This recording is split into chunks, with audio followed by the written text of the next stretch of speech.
Hi, everyone. Welcome back. We are back for our third hour of education. We had a pretty deep discussion that we just finished up inside of the education hour, the part that isn't actually broadcasted. I don't think we would have those conversations if they were broadcasted. I think that's the thing. I think we really have some great conversations there. So if you're watching this and you wonder what I'm talking about, sign up at officehours.global and we'll send you an email and you can see what those things look like.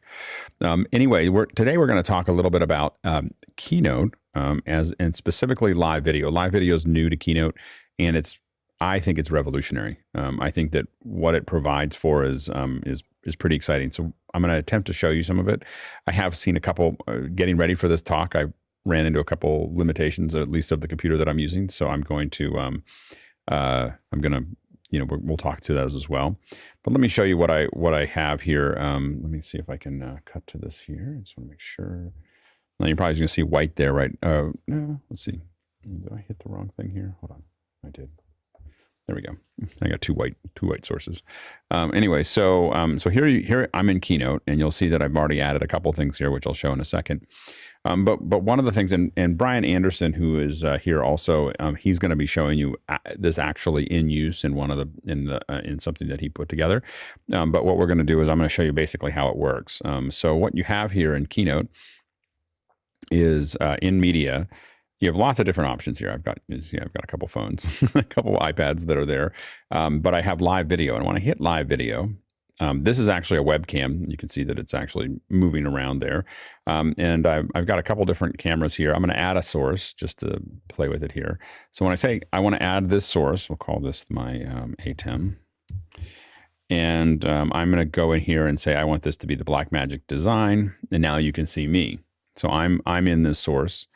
And when I add it, you're going to see me. So now what you're seeing is a live video of me going through the system into it. Now, to make this more complicated, what's actually happening, of course, is that I'm just so you know what's there is I have a, in fact, I can just move this over. So one of the things to see is this is just treated like any other source that you'd have. Now what's happening, if I just make this a little bit smaller, I can do this. I'm not doing this inside a Keynote. I'm actually doing this over top of it.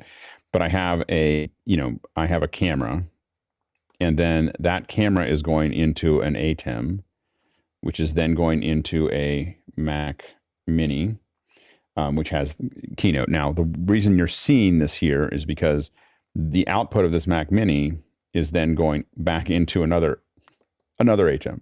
so because when I did this before, someone asked like, how are you doing that? Because this output, it's as if I was doing a presentation here, is going back into an ATEM, which is what I'm talking to you on right here. So, and that's also what I'm drawing in. So, anyway, so that's how this works here. But what you want to see is, what you want to look at is I have this here, and I have many of the controls that I would normally have. So for instance, I can make this, if I want to do a picture, there's the picture, and any of these pictures are available to me. All the same controls that I would normally have. Now, this picture frame with rounded borders is not really necessary. You'll notice that if I go up to live video, I have the option of having a corner radius here, and I can just increase that corner radius, and you'll see that it's, I can just keep on going until it becomes a pill. So that's already available to me here.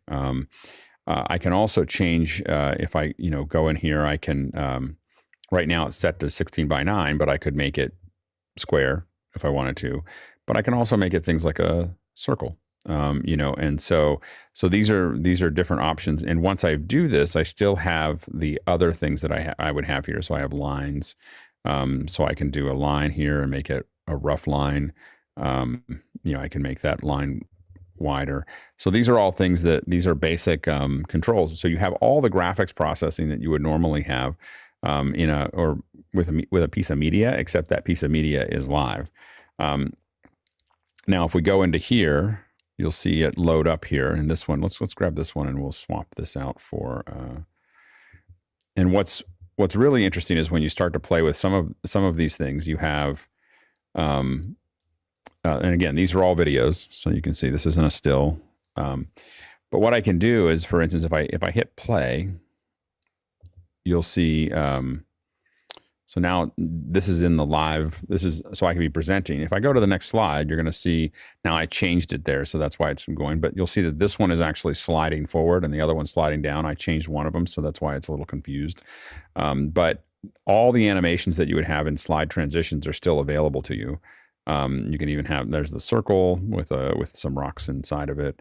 There's a transition. So now you can see something that might look a little bit more like a broadcast. So you have multi-source broadcast here.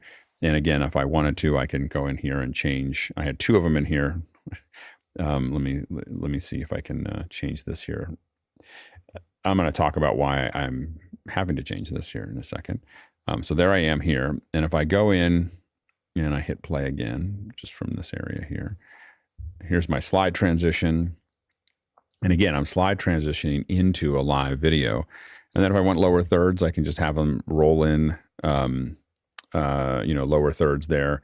So this is all stuff that is all built into Keynote at this point. Like there's nothing here that I'm, doing that is coming from a video graphics package. And again, like just even this is just a really nice, and you can make that anything you want. All of these things are just, so you have to still think through the design, but it's a really, really powerful way to handle it. So, I mean, and that's the basics of the mechanics of how it works. And you can see here that I have these here and I can design them. The one thing that a couple of things before I hand it off to Brian to kind of walk you through what he's built is, the one thing I'm hitting a limit of, I was going to show you Zoom going into this and I hit some kind of bus limit, in what I was doing on my Mac Mini, which I have to kind of back out and try to figure out what actually happened. But there was not enough. This is two webcams and an ATEM, and I tried to add one more mini recorder, and it stopped working. All the video stopped working. so I may have hit the limit of what something in the bus, and it may be just me putting things in different parts in different buses and so on and so forth. But something didn't quite work there, and so. And I did have another thing that happened right before this is that I had the gray screen that a lot of us have seen in Zoom, where it just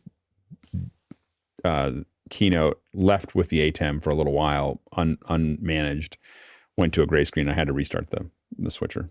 So those are some things that we're still trying to figure out. I don't think that they're necessarily a Keynote problem as much as a hardware limitation. I've talked to some folks that have said they've had up to 8 sources in Keynote. So I think it's a hardware, limitation of how many. You just keep on adding sources and they'll keep on showing up. But we did comfortably put 3 in, which is still pretty exciting. You can imagine as a teacher, the reason we want to show it here is you can imagine as a teacher being able to, show things and, be able to be framed with the thing that you're showing.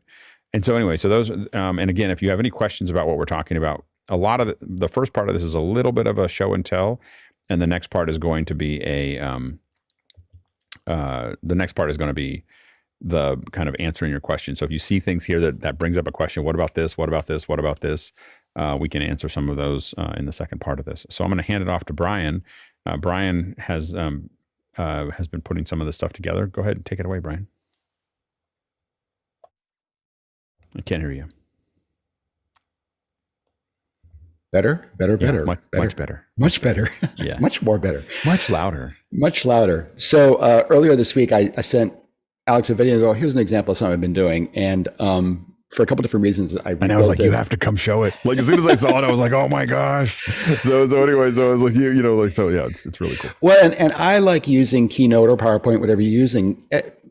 We all hate how a lot of people do it, no bullet points and all that stuff. I like to tell story, think in terms of story, think about, and then the idea, what's great about the live video is to be inside the story with it rather than the little postage stamp on the side in Zoom.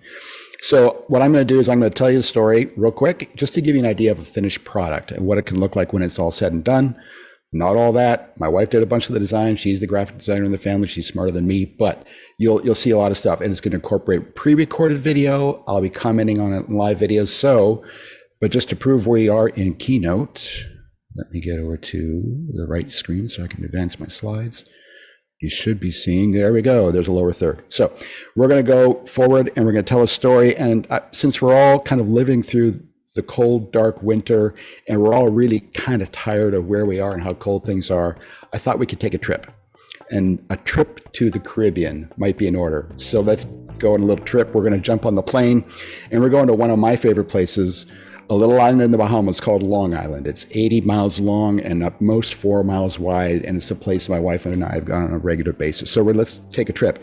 So Long Island, what's great about it is that it is not the big hotels. There isn't a giant hotel. Cruise ships don't go there, none of that stuff. It's just this sort of unspoiled, people there are just lovely. And you see places like this that are just unspoiled. It's a place where Christopher Columbus landed. I don't believe that's what's left of his boat. I think that's long gone. But you see things like this all over the place. That's a monument to Christopher Columbus on the north end of the island. So let's another thing that we really love about the island is obviously the people. And this is a friend of ours. Her name is Orme Pinder, and she's an artist. And my wife is an artist and I'm an artist. And so we love getting to know arts and crafts people. And I'm going to let Orme tell you a little bit about what she does, her craft. When they come here to Long Island, we say they are made here in Long Island from the natural stuff. Even that pine tree right there, we call it the cedar pine tree. We use the seeds and make necklaces and earrings and things. We have the silver top, which is the strongest of our tops here that we weave, and we make bags, we make hats, we make placemats, coasters. I mean, whatever you can imagine in your head, you can make it from it, So what was inspiring for us about the artists on this island is that they use whatever they have around them. And we're driving down the road and we see this old bulldozer in the bush that had been abandoned and rusted. We were shooting some videos, so it was a blur got on it. We were using it as a prop. But as she's on there and we're shooting the video, she looks overhead and you can see the holes in the roof. Well, that had been steel, metal, and it was rusting, but it still had this incredible yellow paint on it, and the color was so vibrant. And so in the spirit of using what you have available to do something interesting and creative with it, she grabbed a chunk of it from overhead as we were done shooting, brought it home, and she's a jeweler, a metalsmith, and she has been using it in her artwork. And there's an example of one of her pieces right over there. And if you look right here, you'll see that that is actually rust from a bulldozer. And I have a second piece I'm going to show you right here that is also using that bulldozer rust. And so this is kind of using what's available. And it's part of another thing that we're interested in, helping to clean up the island, but we'll get to that in a second.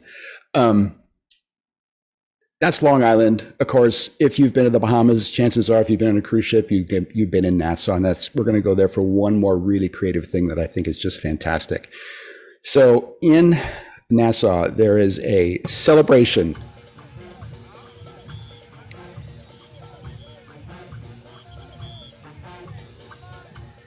This is called Junkanoo.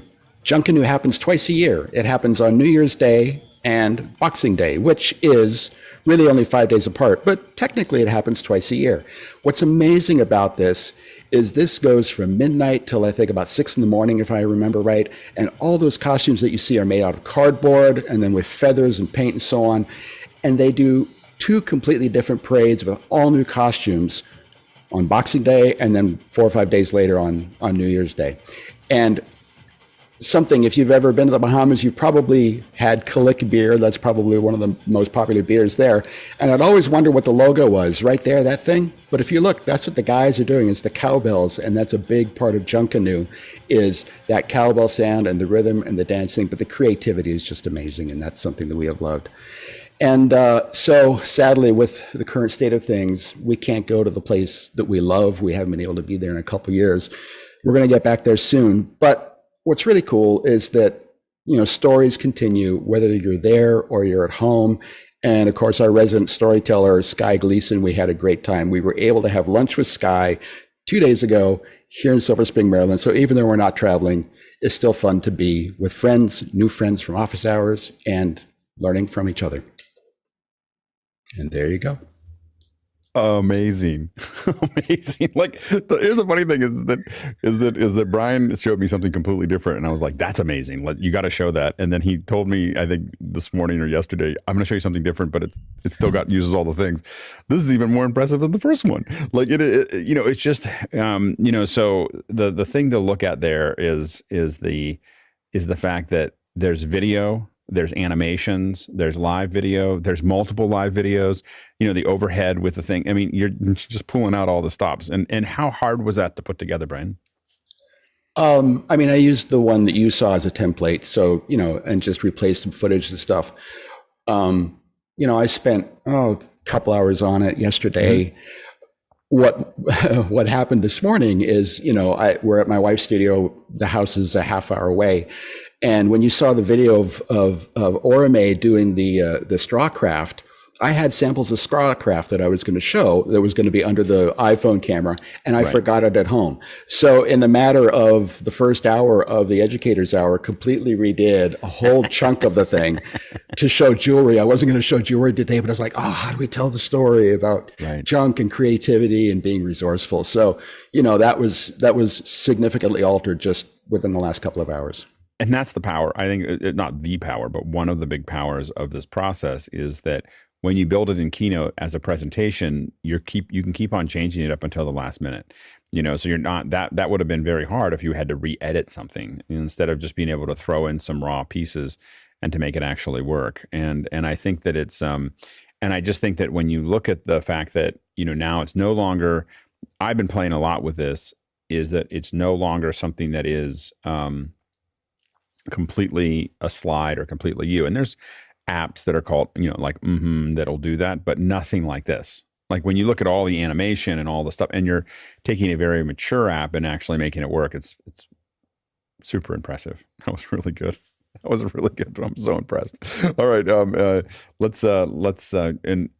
I think I'll just manage the questions here because I don't think we really set that up before. So let me move some of these. If you have questions, go ahead and throw them into Makana about how this works. Chris Fritchie asks, can 4 windows be brought into Keynote, a slide to create a sort of super source with all 4 windows showing feeds from different cameras? Yes, I showed this one here. This is 3. I could have brought 4 in. Again, I had some kind of bus issue this morning. We've talked to people that have done up to 8 in there. And so bringing multiple ones in to do this is definitely a doable thing. And again, that they're just working like anything else you'd have in Keynote. And what's nice is like, I want to line these up, and I just go in and it all snaps together just like it would with any other, Keynote solution. And of course I can go in and, play a lot with, the shapes and sizes and so on and so forth. So it doesn't have to be anything specific as well. It's actually much more, there's definitely things you can do in a switcher that are better, but it's actually much more creative in Keynote to do it because it is all the shapes, matting, everything else is actually more flexible inside of Keynote than it is inside of an ATEM. So it's just something to kind of think through there. And Brian, just go ahead and let me. I think you have access to the back end, so you can just raise your hand in the back end if you want to add anything to what I'm saying.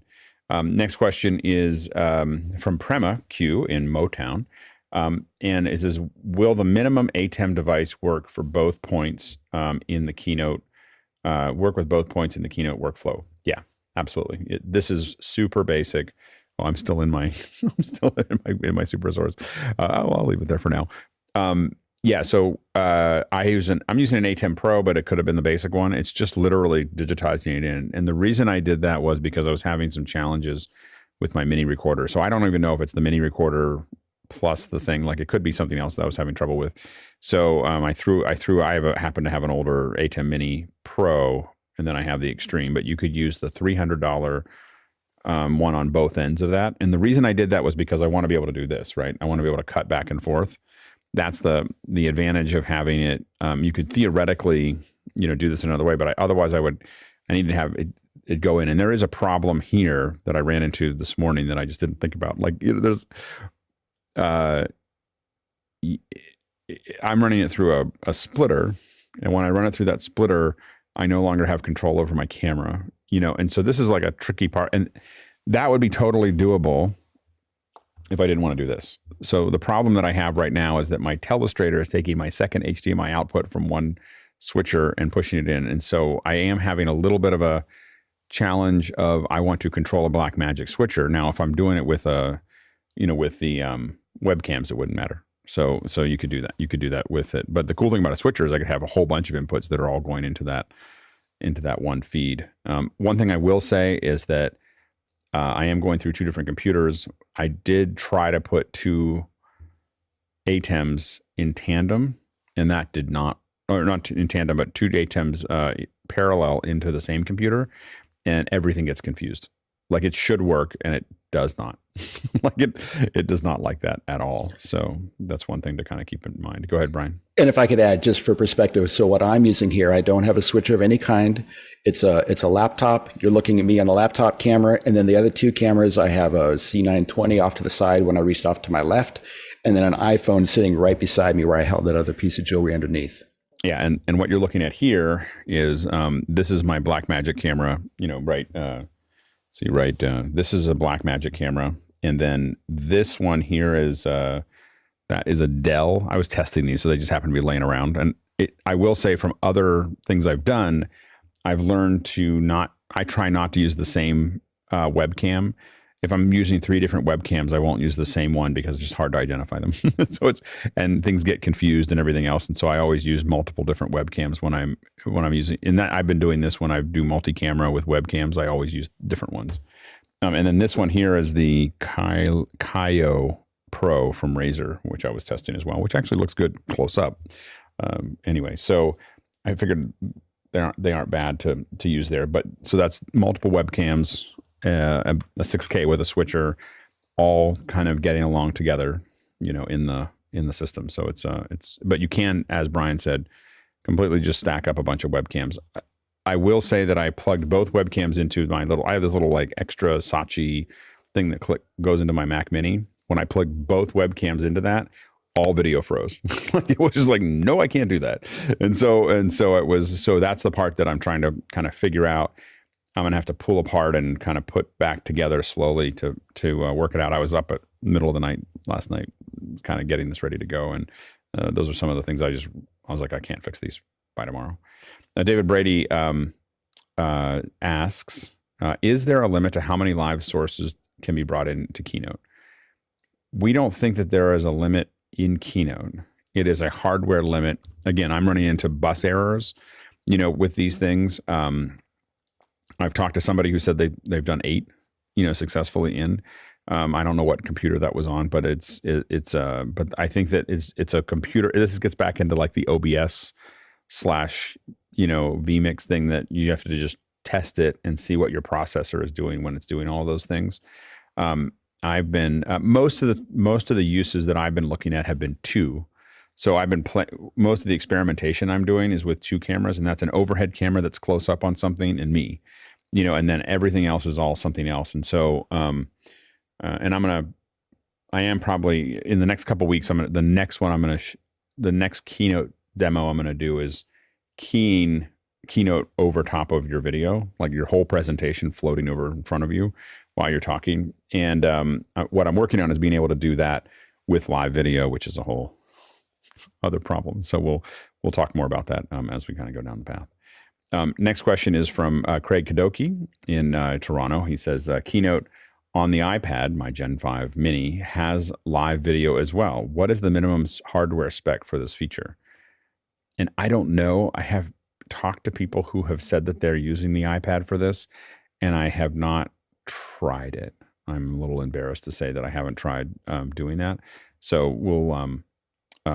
we'll do some more research on that. That'll be another week. We'll talk about the iPad because it's a great one. I've only seen people use it with the last 2 generations, but it could work on older ones.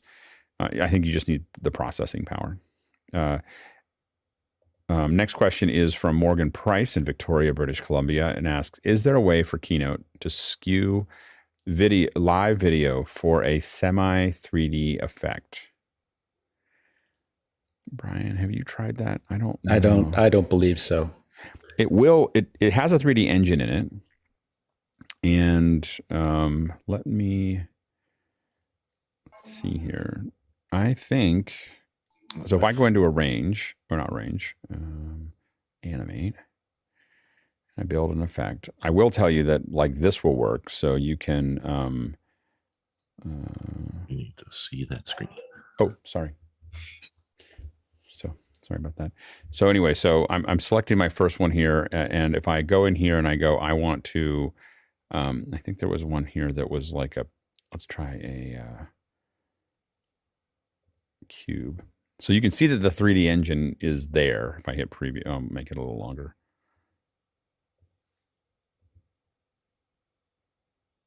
So the 3D engine is built in, and it's mapping it to that 3D engine effectively. Let's see if we can do. I think that there's like spin. So there's the 3D engine there. I'm trying to see if there is a. Yeah, I don't think you could skew it and keep it skewed, like if you want to have two sort of semi-facing each other. Although this, oh, that's just flip angle. That's just 2D. I mean, you have ways to do that. I'm just trying to see if there's any. Yeah, I don't see any way to. What we do know is that it's possible because we can see it again in the animate. When we do the transitions that are animated, it works. So there's a 3D engine in there that is doing what it needs to do. It just, we don't know how to, I don't know how to transform something to be in that. You can fake it, of course, by just cutting it. You can use a mat for that. Next question is John Foltz in Selinsgrove, Pennsylvania asks, has anyone found a workaround to add NDI to Keynote? Go ahead, Brian. Yeah, I looked at that long yesterday to get another camera in, and as far as I could find, there was no way to do it. Virtual camera didn't show up, and when you go to add a new live video source in Keynote, it specifically says like a USB camera, a physically connected camera, an Apple TV, which opens some interesting things up, and then a physically connected iPhone. So to your point, Alex, of like not getting too many things in the same bus, that webcam I have on one bus, of course, this webcam is internal to the laptop, and then the phone is physically connected on another USB-C port. Yeah, David? Yeah, when I was messing around with it, it seems like anything that shows up in QuickTime, for the most part, and whether it's core video or I don't know what the underlying technology is that's doing it. To the 3D skewing thing, the other cool feature that I noticed is you can get that glimmery kind of shadow effect that follows the video, which is pretty cool. Oh yeah, let's see. Hold on, let's try to cut that in. Looks good on a white background. He really punches it out. Let's see here, style. And there's I think it'll do. Yeah, so you can see that it's. Yeah, you're right. It'll look better on a different kind of background, but you can see that all of those things are working live. If I switch the, if I select this, and we'll go to a different background here. Oh, that didn't work, did it? That was kind of the worst one ever. I've got it if you want. There you go. Yeah, go ahead. There you go. Yeah. So the reflection, and you can bring it up or down. Yeah. And so it's being treated just like another member of the system. It's a different it's just a different kind of media, and it's being transformed in there. Go ahead, Mark. Is Sienna's ND something that could bring NDI in cameras? Yeah, I don't know. It doesn't seem like it can see virtual cameras like anything. It doesn't seem like it can see Siphon is specifically the thing. And I will say, at this point, if there was one thing I got to ask the Keynote team for, it would be input of Siphon, output to Siphon. Those two, just that one thing, because also you need a switcher to get it into. If I want to put it into Zoom, I have to do a screen share, which is fine, but now I lose my frame rate. So what I really want to be able to do is have Keynote output to Siphon, so that I can now get a full frame rate at 1080p, into Zoom. And so it's supporting virtual cameras both in and out, I think would make a big difference. David Brady. Oh, go ahead. Oh, just a question. How was the frame rate on what I was doing? Because I did a screen share and said optimize for video. Yeah. So did great. Okay. Yeah, and you can do that. You can do a screen share and optimize for video. You do get a lower resolution, like it kind of, and I don't think it looks as good as a video input into it. But but optimized for video does make that a lot better. David Brady said, I've noticed that the input does not show up in QuickTime. It won't show up in Keynote. Any ideas why? Go ahead, David. I'm just wondering, back to that core video thing. I was trying to get my head around why some things do, some things don't, and it's just my own curiosity. Is wondering if it's like if you tether an iOS device and use it as a camera, that will show up. You can use it that way. So it's a hard tether USB in, but other things you can't. Are you using like camo for that? Not just the regular, like maybe not the camera or the screen. Like you could tether an iOS device to a Mac. It'll show up in QuickTime, and it can show up as a source. So you could theoretically demo iOS apps via Keynote tethered. It's a weird rabbit hole that I've fallen down. Yeah, I was finding that when I tethered the phone, that whatever was on the screen was showing up. So you could do almost a screen demo. What I was using Filmic today, so I had the clean output, but it was tethered to the Mac, and that's what was getting in there. Interesting. Yeah, because it's super powerful. Like this is like it changes the way you think about presentations. Next question is from PremaQ and from Motown, and the question is: would insertion of a hub dock help the ATEM device setup? It'll actually make it worse. So the thing that we've actually found is almost, unless you're spending like a $300 plus dock, the throughput gets a little bit dicey. And so you have to be very careful about the docks. I'm using some an OWC dock on some of the other computers, but I almost always, the one rule I have is that one of my USB-C ports is always my ATEM. Like I don't put it through anything. And that's the one thing that I don't break, because it is a very common issue that I have of the ATEM dropping frames, becoming unstable, so on and so forth with that process. Let's go to the next. Go ahead, Sky. Well, like we used to have to fight the GPU versus the CPU, and is in the M1 now, is it all one thing? And yeah, and I think that is. And that may be, I'm using an 8. I'm going to be swapping out today. I was going to ask 8 or gig. 16. I'm using an 8 right now, and it may be why I suddenly tapped out, and that I could go to the 16 because it's sharing that video RAM. And I may be, like, I don't think that 8 gigs should tap that out. But now, and I will say that I don't know, Brian, what you're using. I am using an M1 Mac Mini is what I'm using for the thing. Yeah. Lucky me, I'm on a Pro Max with 32.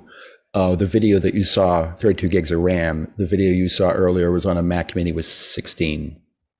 Right. Yeah. So I think that it may make a difference, and we'll try to do some ABs. I mean, one of the things that I am interested in over this year is having us collect, and we won't do it again. We won't do it every week, but it'll be at least once a month. We'll talk about Keynote, because we really want to understand these things before the next school year. Go ahead, Sky. And were you doing your playback from the same machine you're doing your presentation? Is that for Brian? For Brian. Yeah, everything is all on that M1. So the videos that we're playing back, those are, and that was a combination of, there was some H.264 and there was some ProRes in there too. So yeah.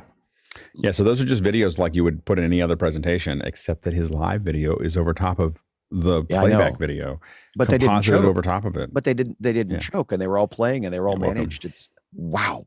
Yeah. I mean, that's the. Yeah. So that's why we're spending time talking about it, is because this is really revolutionary. And again, I strongly feel that we'll see even more, more features coming in over the next year. Next question is from Michael Sweeney from Bartlett in Illinois. He said, are your video inputs using a variety of protocols, NDI, SDI, HDMI, et cetera? I'm using an HDMI camera, and then I'm also using 2 web cameras. And the one that I had trouble with was I was going to add another one that was going to actually be an SDI source, just to prove that I could do it. And I just had some trouble. So I need a moment. So anyway, and I think that it might've been the computer or the, whatever I was using there. So kind of trying to figure that out.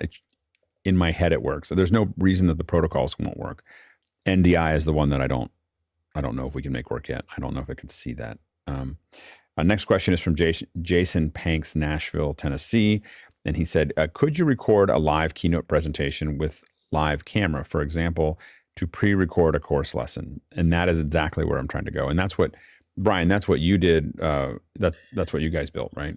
Well, what you saw was actually a recorded Zoom call. So Blair was doing a presentation and she was on a Zoom call, and that was what Zoom captured. So yeah, there's going to be a way to do it. I haven't tried to do it, say, with QuickTime. You probably could capture a window or something. I'm sure there's going to be ways to do it. There's some, because I've done lots of capture QuickTime and just do the presentation, and then it just captures the QuickTime. I will admit, I do imagine there's some limit in the CPU level of, if I'm going to do all these things, at some point you start losing frames. We haven't tested that, but I do think that, I mean, it should be able to do it. The question is, can it do it well? Go ahead, David. I guess another question would be, you know how you can render out QuickTime as a movie, or the Keynote as a movie? Would it record? That's what I'm saying. Live? I believe it will. I haven't. I guess we probably. Or would it be a whole, and then you feed the live video back in? Hold on. Let's see here. Let's cut to this, and I'm gonna go in here and go export. Or let's see here. This is a record, right? So record slideshow, right? That's what I want. Yeah. I don't know if there'll be any sound. I think it's all set up.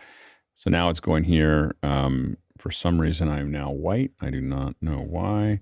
I'm going to talk here. I'm going to, go to different ones here. There I am. So I'm in the live one, and these are, live videos, here. Oh, I have to hit record. Sorry. So now, there we go. So here it is. I'm live. This is live. This is live.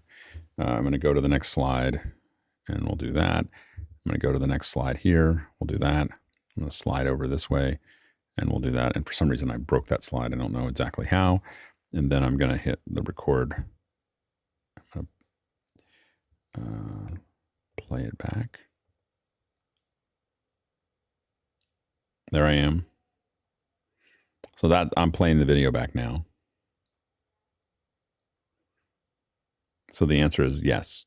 It's going to record the live video with it. So again, this is why I keep on underlining for people that this is, if you're flipping a classroom, Keynote is the tool, and I've literally done, like I've had deliverables in video that it was just faster to do it in Keynote than it was in Motion. Like I was like, oh, this will be easier. I can just drop some things, and I can just make it all work. And I just exported that out as a QuickTime and called it a day. Obviously you have to run it live. You can't, with other Keynotes, you can export as QuickTime movie and it'll go through all the transitions live, or it'll go through all the transitions and write that to a QuickTime. In this case, it's writing it in real time as you move through it, but it'll record your audio and video. Next question is from Grant Whitehead, and he asks, what do you think about the cognitive load for the viewers of you being in a circle window? Or are they thinking, why do I see him through a porthole? I think that it's fun. I mean, I think that I think from a cognitive load, it could be a little bit of a distraction, but I think that people will, I think that they'll equalize to it relatively quickly, and it keeps it fresh. So I think that, and I think having some fun with it can make sense. I don't know how often I would use the circle, but I definitely could imagine using it for something specific. Go ahead, Sky. Well, I was appreciative of understanding margins and white space. He had plenty of contrast. He didn't put 100 circles up there.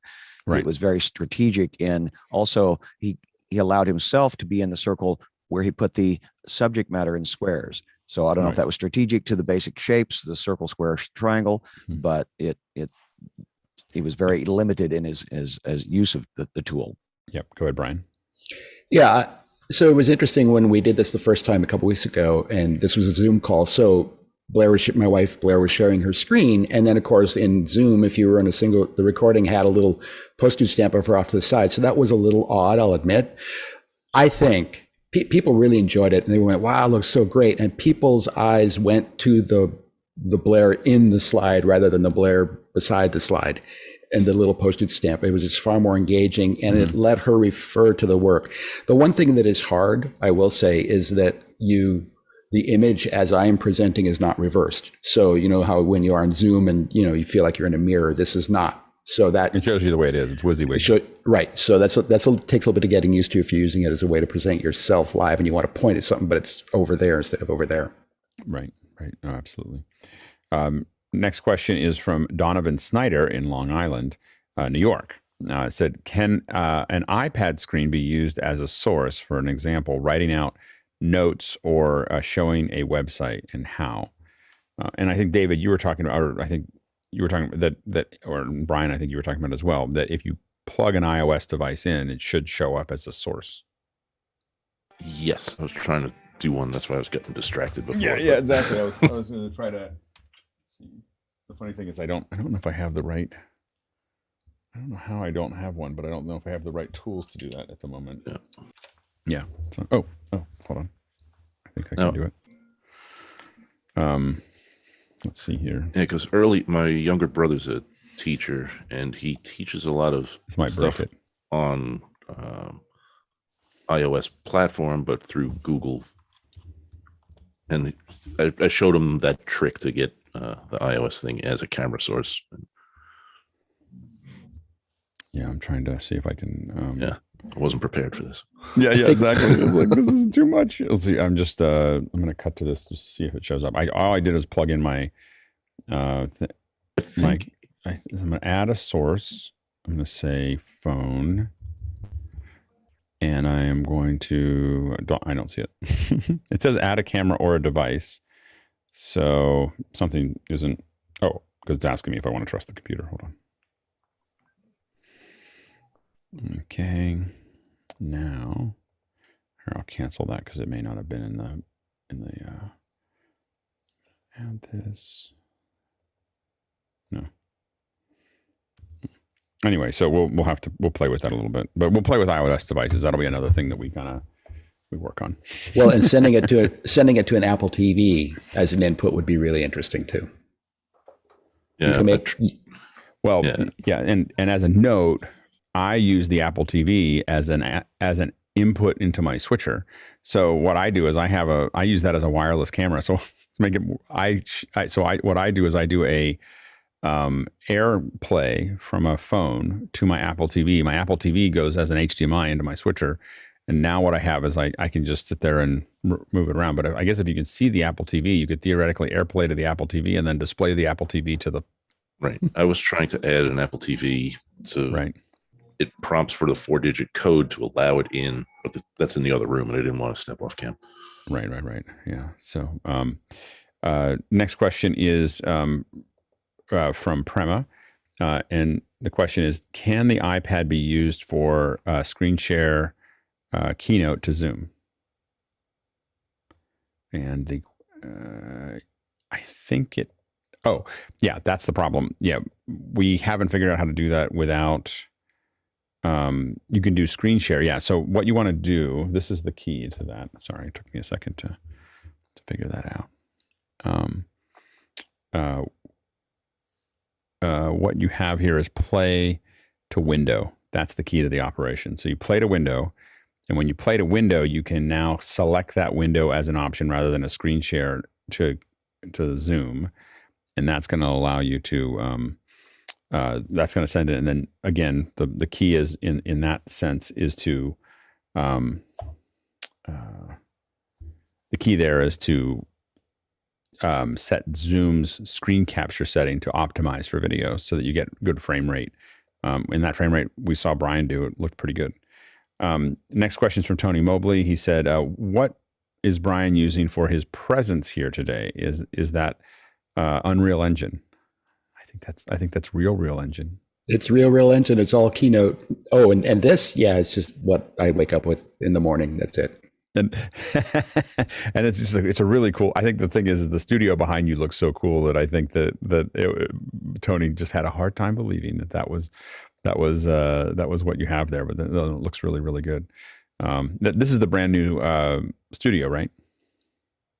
Yeah, this is, so my wife has 2 metalsmithing studios. Sky was standing right here a couple days ago. And this is the newer one of the two. And a little bird has told me that you might get a chance to see it in depth in a couple of weeks. So, yes. Yeah, absolutely. Next question is from Chris Fritchie. He said, if using an ATEM Mini to use as a source, will Keynote allow access to each camera feed 1 through 4, or would you have to have 4 ATEM Minis connected to access 4 feeds? You would need 4 ATEM Minis to capture 4 feeds. Now, and that probably would not work. 4 of them would be too much bandwidth for the bus. There'd be a whole bunch of problems, I think. So go ahead, Brian. So something I did on the video that Alex saw, sorry we keep referring to that, was the ATEM was acting as a webcam, and I had another an Atmos Shogun, which is a 4-channel switcher, basically feeding into that as one of the inputs. So I was feeding into an ATEM from another switcher in a sense, and you could switch among all the cameras that were coming in there. So that was would be one way to get that done.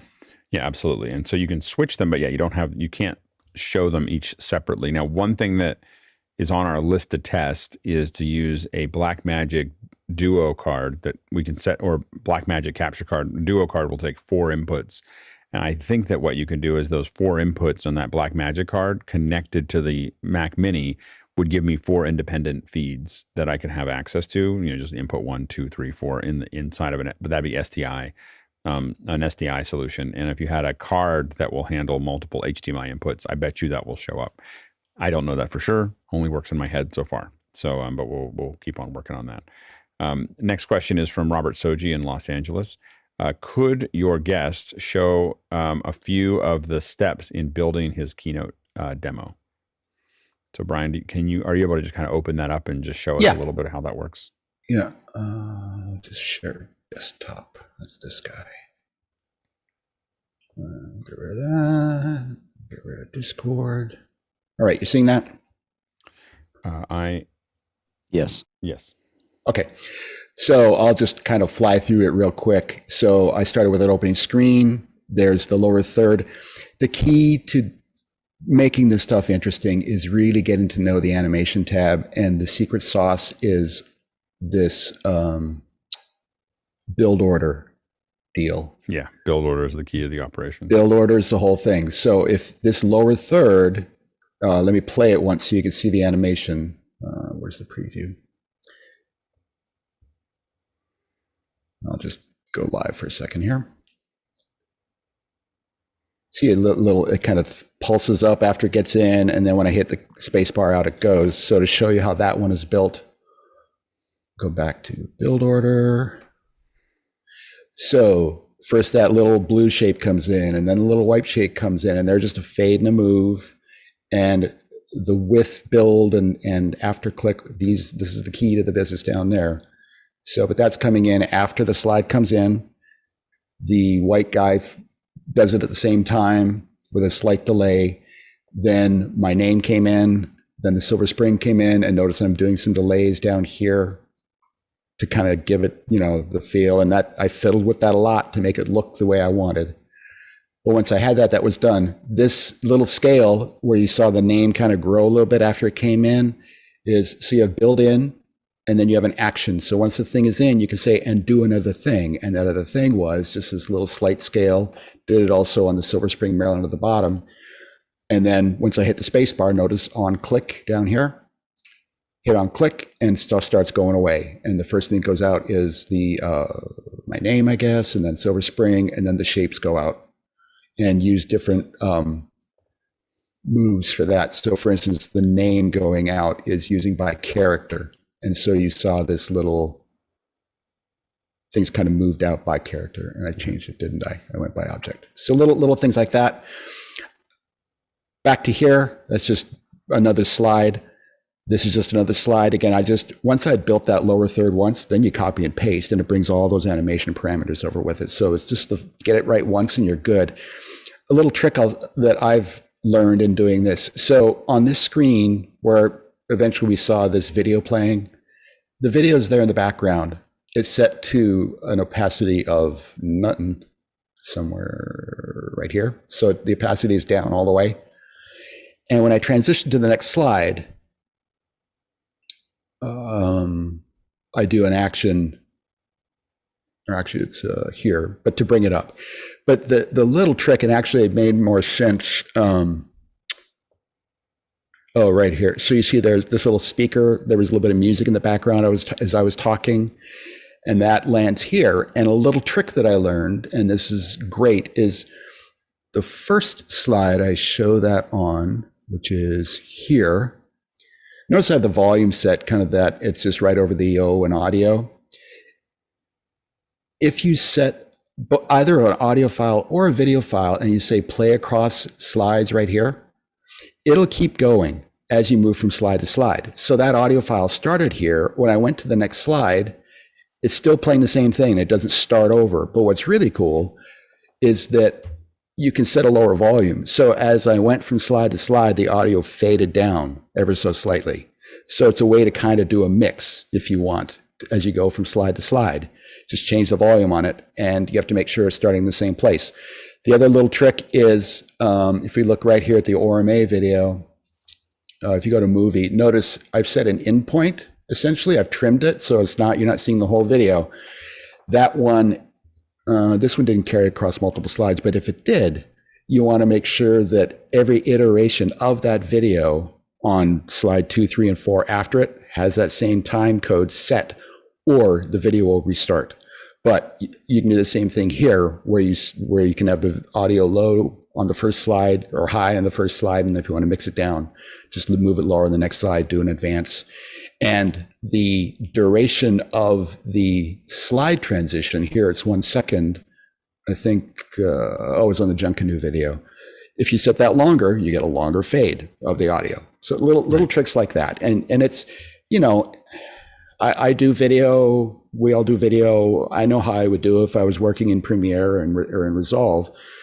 Okay, you get creative and use the tool, and it's got limitations, but you fiddle with it enough, and it's powerful. It is, and again, I just, the reason that I wanted to talk about it, especially during Education Hour, is just to show how much you can do without having to know any kind of editing package. And with all of the stuff, it's not just that you could do it in another package. How much work would it take to play with the keyframes and play with this and play with that?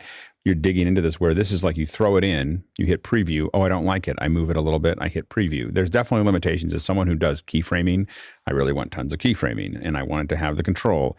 But I've learned that if you can get the behavior to do what you want it to do and just noodle with it a little bit, it's really, really powerful in a way to just kind of to put together a great idea or a great set of ideas, fast and furious. It's a great thing. And if I could, Alex, I mean, I'm an After Effects guy. I love keyframes, and that's what I do. Yeah. But when I learned early on in the pandemic from all of us here that you could export video from Keynote with an alpha channel, I was like, oh, wait a minute. And I had a big project I had to work on for several hours of training. And I decided I'm going to see if I can do all the graphics in Keynote just for the fun of it. And did. And it was amazing. All the lower thirds, animated charts building and stuff like that. I know it's not the live video thing, but it's powerful. It really opened my eyes when we started using it for lower thirds. It was kind of a thing. Like I was like, oh, I can do a lot, in here and make it work. Next question is from Craig Kadoki in Toronto. Alex, your audio and video looked really close through Keynote. Now, are you using any sync compensation? Not right now. Like literally, that was just me. Now it was going straight into the switcher, and it was no, there was no sync compensation there to make that work. Although if I was doing it professionally, I'd probably add some. But there is a little bit, but not any different than what I have now. I do have my Scorpio has some delay on it. That's my general delay to keep it there, but it's not significantly different from Keynote through the switcher. Chris Widner from Lafayette, Indiana asks, has anyone found a workaround for the virtual cameras for use in Keynote? And the answer is yet so far. Next question is from Morgan Price, Victoria, British Columbia, Canada. How do you manage your audio sync when you shift back and forth from the live video in Keynote to your usual setup? And that is, I'm not finding that it's that much different. It's a frame or two. And really, I think it's going to be about a frame. Now, when I'm left to my own, if I have two different sources that are 1 or 2 frames different, and this is with live video cameras and wireless cameras and everything else, I always sync to the slowest source. The reason I do that is because mentally, the reason we notice things being out of sync is because the video is ahead of the audio, and that never happens in the real world. Video can be ahead of the audio by 1 to 2 frames without people complaining. And the reason is because when you're far, you're losing a millisecond every foot, 10 milliseconds every 10 feet. When someone says something to you 30 feet away, they're actually a frame off, and your brain automatically fixes that for you. So our brain is used to managing video coming because the speed of light versus the speed of sound.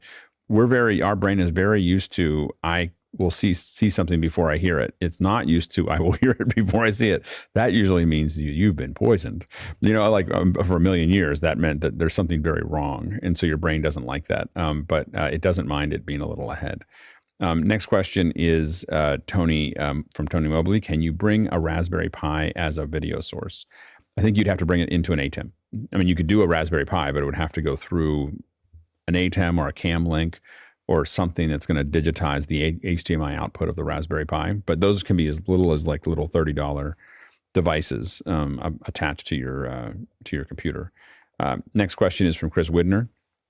He said, is there a way to add external live camera to the Keynote on the iPad? Not that I know of, but man, would that be good. The only question I have is whether you can share your phone to your iPad, and I don't know if that's possible or not. I think what it assumes right now on the iPad is that you're going to use the iPad's camera, as the input. And I don't know if there's another. Hey, Alex. Yeah. If you're using one of the new iPads with USB-C, would a USB-C webcam work? I know USB audio devices work if they're class compliant. I do not know. So it's something we have to test. It could be that could be a really interesting possibility. Go ahead, Brian. Oh, I was just going to say, I did try that, Craig, to a USB-C hub going into an iPad Pro. So I didn't have a USB-C camera at the time, but I can test that more on a Pro. Let's see. Yeah, we'll test that. That's a really good one. Next question is from Jason Panks in Nashville, Tennessee. Said, how do you add an external iPhone camera to use as a second camera? Go ahead, David. Excuse me. I'm not sure about the extra camera, but in the few seconds here, I've got my camera plugged into the computer behind me using Siena's NDI monitor. I can then pull in my scopes, which are published NDI on my network, and that's live. I can change it. So that is showing up. So the NDI is showing up for Keynote? Well, it's a application that's running on the phone. It's the Siena NDI monitor. I have selected the scopes machine here, my secret laboratory, and I can change the layouts on the fly on the machine that's running scopes. So it adds a layer of complexity that's probably beyond this conversation right now. It's cool though. It's cool. Yeah. I mean, it's working. Yeah. And so that's just grabbing a screen capture from the phone. It's, again, Siena has its NDI monitor utility. So within there, you pick whatever NDI source you want to monitor. Yeah. And seems to work. That's really cool. Yeah. There's a lot of possibilities here. That's interesting. I tried New Tech and I didn't have any luck. So I'm going to try the Siena one. The Siena one, it's a paid app. And I believe that they have one for Apple TV as well. Mm-hmm. Interesting. Yeah. Next question is from Chris Ritchie in Tomball, Texas. I said, is this function only on the computer OS version or does it work on the web version? And I am almost certain it only works on the computer version. I don't think it'll work on the web version. I think you have to have a native app. Go ahead, Brian. So there is a feature where you can share presenting now, where two people can be presenting in Keynote and you kind of hand it off. And there was something I read in documentation, I haven't tried it, where that is it the live video or multiple live cameras doesn't work. So there's some limitations there. And again, that's not the web version, not specific to your point. But Chris, you just might have to buy a Mac. Yeah, we're definitely getting to we're pushing the outer edge. We've got multiple cameras going into a computer and a presentation and doing other things. And I think trying to get it to do something across things would be difficult. Last question is from Sky Gleason. And Sky asks, story is the iceberg under what you just presented. How long did it take you? I mean, how long have you been telling stories and how long did it take you to make this 5-minute story? Yeah, I've been telling stories for a lot of years. And the story man would care, of course, and some of the stories about me telling stories. But like the video of RMA, we shot that. Gosh, that's got to be almost 10 years ago. The video of the Junkanoo, we were there probably 4 years ago over Christmas, maybe 5 now. So that was stuff that I'd collected. The only reason I was able to put something together this quick is I had stuff that was shot and edited and ready to go. The shots of the birds landing on the post, the very first beauty shot you saw at the Caribbean water was got to be 15 years ago. That was on HDV. So, it's just collecting and have a pool of stuff and be ready to tell the stories and be creative with it. So this took, like I said, sitting on the couch yesterday, 3 hours probably, and then a frantic hour today when I forgot my props. So. Yeah, but I again, for those of us to do editing, that's a lot. That's pretty fast, to put that much together. And so I think, and again, you can keep on changing it, you keep on working on it, and then okay, now I'm going to present it, and being able to, still have some live video in there. It's pretty exciting. And so we're going to keep on talking about it. My goal is that we, I'm happy to have someone come in and show how they use Google Slides or how they use PowerPoint. I mean, I can't show it.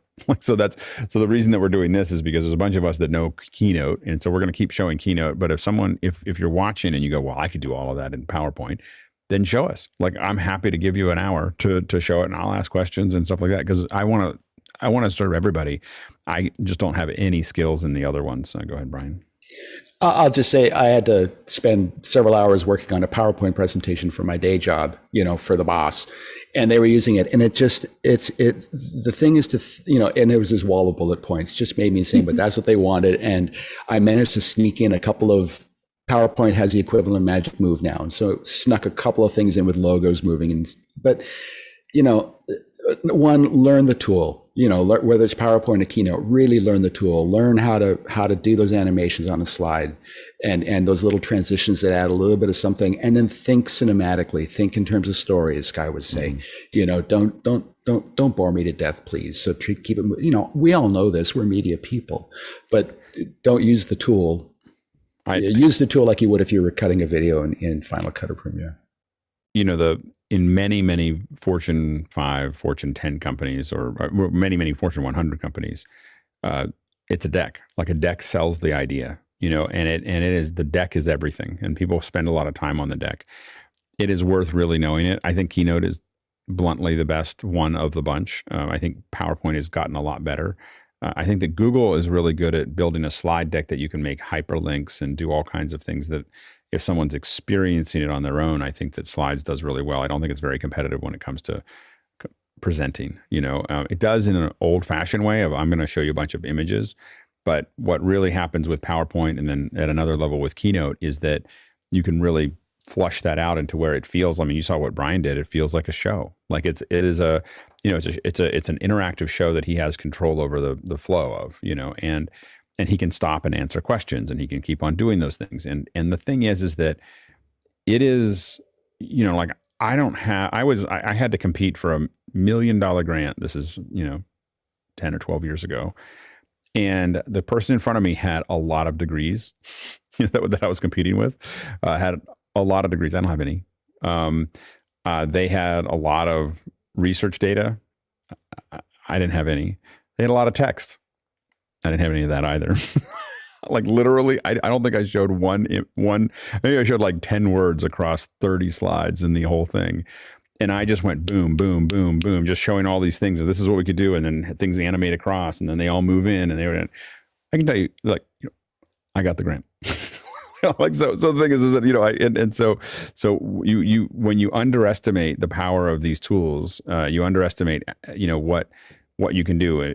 Every year, someone asks me somewhere, like, what app, it always comes up in some conversation, what app has generated the most amount of money for you? And every year for the last 20 years, it's been Keynote. Keynote has generated more revenue for me than any other app that I own, and so, or not maybe the last 20 years, the last 15, whenever it came out.